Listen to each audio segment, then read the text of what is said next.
السلام عليكم ورحمة الله وبركاته. إذا رسميا اكتمل عدد المنتخبات الأربعة المتأهلة إلى المربع الذهبي لكأس العرب في قطر 2025 بعدما فاز منتخب الإمارات على منتخب الجزائر في آخر مباراة برسم ربع النهائي بعد فوز الإمارات بضربات الترجيح على منتخب الجزائر في المباراة التي امتدت حتى ضربات الترجيح بعدما انتهت في أشواطها القانونية والإضافية بهدف لمثله. إذا رسميا المنتخب الإماراتي هو خصم المنتخب المغربي في النصف النهائي. في هذا الفيديو إن شاء الله سنتعرف على توقيت وموعد هذه المباراة وموعد النصف النهائي الآخر الذي سيجمع بين منتخب السعودية ومنتخب الأردن.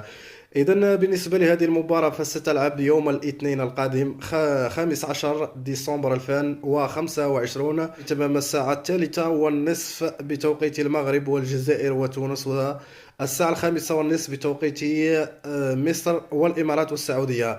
أما مباراة النصف النهائي الآخر بين السعودية والأردن فستلعب في تمام الساعة 6:30 بتوقيت المغرب و8:30 بتوقيت مصر والسعودية والإمارات. أما بخصوص القنوات النقل هذه المباراة ستكون منقولة عبر قنوات بي إن سبورت المفتوحة التي تتواجد عبر قمر نيلسات، بالإضافة إلى عدة قنوات عربية مجانية ستنقل هذه المباراة من بينها قناة الكأس القطرية وقناة أبو ظبي سبور وقناة دبي سبور.